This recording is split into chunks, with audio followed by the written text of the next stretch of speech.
कहानी बीजेपी की कभी जीत को तरसती पार्टी ने 23 करोड़ लोगों का दिल कैसे जीत लिया। बीजेपी आज अपना 43वां स्थापना दिवस मना रही है। 6 अप्रैल 1980 को अस्तित्व में आई भारतीय जनता पार्टी ने इस दौरान एक लंबा सफर तय किया है। 2 सीटों से पार्टी का सफर शुरू हुआ और आज पार्टी के सांसदों की संख्या 300 के पार है। इसके साथ ही पार्टी एक बार फिर पीएम मोदी की अगुवाई में चुनाव में जाने को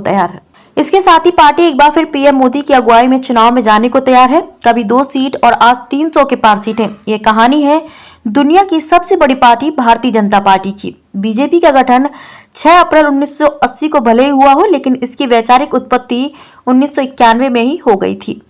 बीजेपी की स्थापना के बाद से देखा जाए तो अलग अलग वक्त पार्टी के विचारों में कुछ बदलाव भी देखने को मिले। हालांकि कई ऐसे मुद्दे रहे जिसको पार्टी ने कभी नहीं छोड़ा। 1984 में 2 सीटें जीतने के बाद 2014 में आते आते पार्टी का कमल ऐसे खिला जिसकी उम्मीद पहले नहीं की जा रही थी।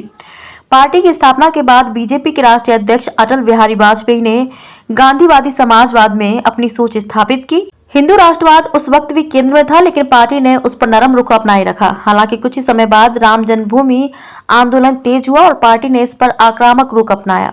इस आंदोलन के बाद बीजेपी के पक्ष में माहौल बना। हालांकि पार्टी अभी सत्ता से दूर थी, लेकिन वह वक्त जल्द ही आने वाला था। 1996 के लोकसभा चुनाव में बीजेपी देश की सबसे बड़ी पार्टी बनकर उभरी। 161 सीटें मिली और गठबंधन सरकार बनाने का दावा किया गया। अटल बिहारी वाजपेयी ने पहली बार प्रधानमंत्री पद की शपथ ली। वे पार्टी के पहले नेता थे जो इस कुर्सी तक पहुंचे। हालांकि उनकी सरकार बहुमत साबित नहीं कर पाई और 13 दिन में ही सरकार गिर गई। भारत के इतिहास में किसी भी प्रधानमंत्री का यह सबसे छोटा कार्यकाल था। 1998 में जब बीच में ही चुनाव हुए, एक बार फिर बीजेपी एनडीए में सबसे बड़े गठबंधन के रूप में उभरी।